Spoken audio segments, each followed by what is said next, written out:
आधुनिक विज्ञान क्या कहता है प्रेशर कुकर के बारे में, यह जाने। प्रेशर कुकर एक ऐसी टेक्नोलॉजी है जो खाने को जल्दी पकाती है, यह है सीधा सा मतलब।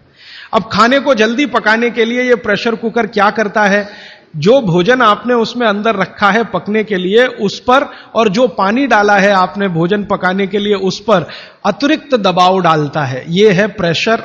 प्रेशर माने दबाव। तो अतिरिक्त दबाव डालने की टेक्नोलॉजी है प्रेशर कुकर। और यह अतिरिक्त दबाव कहां से आता है? प्रेशर कुकर में आपने दाल डाली, ऊपर से पानी डाला, थोड़ा हल्दी मसाले डालकर बंद करके रख दिया। अब उसमें वो एक सीटी लगा दी, वो सीटी लगाई, यही सबसे खतरनाक चीज है पूरे प्रेशर कुकर के। सीटी ना लगाएं तो आपका प्रेशर कुकर आपके लिए अच्छा है। सीटी लगाते ही क्या करता है, पानी गर्म होगा। आप जानते हैं पानी गर्म होने से वाष्पीकरण शुरू होता है, वेपराइजेशन शुरू होता है। तो पानी की वाष्प प्रेशर कुकर में चारों तरफ इकट्ठी हुई, वो वाष्प जो है ना वो दबाव डालती है। किस पर?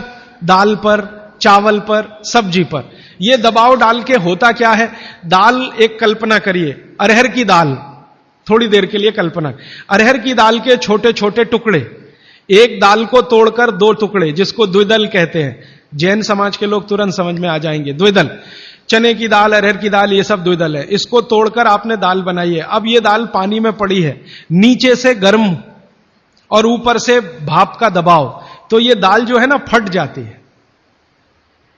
फटना समझते हैं? वो दरकना शुरू हो जाता है। उसके अंदर के जो मॉलिक्यूल हैं, दाल के अंदर जो अणु हैं, वो अणु एक दूसरे को जो जकड़कर बैठे हुए हैं, ये पानी का प्रेशर उन अणुओं को तोड़ता है और दाल दरकना शुरू होती है। वो दाल दरक जाती है और पानी इतना गर्म होता है तो उबल जाती है, पकती नहीं है, उबलती है। पकना और उबलने में अंतर है। तो उबल जाती है और दरक जाती है। आप खोलते हैं, 5 मिनट बाद आपको लगता है दाल पक गई है। पक नहीं गई है, वो थोड़ी सॉफ्ट हो गई है, नरम हो गई है, क्योंकि नीचे से गर्मी पड़ी, ऊपर से प्रेशर पड़ा वाष्प का। वो पकी नहीं है, उबल गई है और उसका सॉफ्टनेस बढ़ गई है। तो आपने खा लिया तो आपने कहा पकी हुई दाल खा ली। माफ करिए, दाल पकी हुई नहीं है। फिर आप बोलेंगे जी पकी हुई दाल और इस दाल में क्या अंतर है? पकी हुई दाल का आयुर्वेद में एक सिद्धांत है। आयुर्वेद में वैसे सभी सिद्धांत हैं, उसमें से एक मैं आपसे बता रहा हूं। आयुर्वेद चिकित्सा यह कहती है कि जिस वस्तु को खेत में पकने में जितना ज्यादा समय लगता है, जिस वस्तु को पकने में खेत में जितना ज्यादा समय लगता है, भोजन रूप में पकने में भी उसको ज्यादा समय लगता है। अब अरहर की दाल की बात करें, आप में से थोड़ा भी गांव से जुड़ा हुआ कोई व्यक्ति होगा तो आप जानते हैं अरहर की दाल को खेत में पकने में कम से कम 7 से 8 महीने लगता है। कम से कम 7 से 8 महीना लगता है। क्यों? अरहर की दाल में जो कुछ भी है, जिसको आप न्यूट्रिएंट के रूप में जानते हैं, माइक्रो न्यूट्रिएंट के रूप में जानते हैं, सूक्ष्म पोषक तत्व के रूप में जानते हैं, वो मिट्टी से दाल तक आने में सबसे ज्यादा समय लगता है। ये जो मिट्टी है ना खेत की, ये माइक्रो न्यूट्रिएंट्स का खजाना है। खेत की मिट्टी में कैल्शियम है, खेत की मिट्टी में आयरन है, खेत की मिट्टी में सिलिकॉन है, कोबाल्ट है, जिप्टन है, जोरोन है, ये सब माइक्रो न्यूट्रिएंट्स खेत की मिट्टी में है।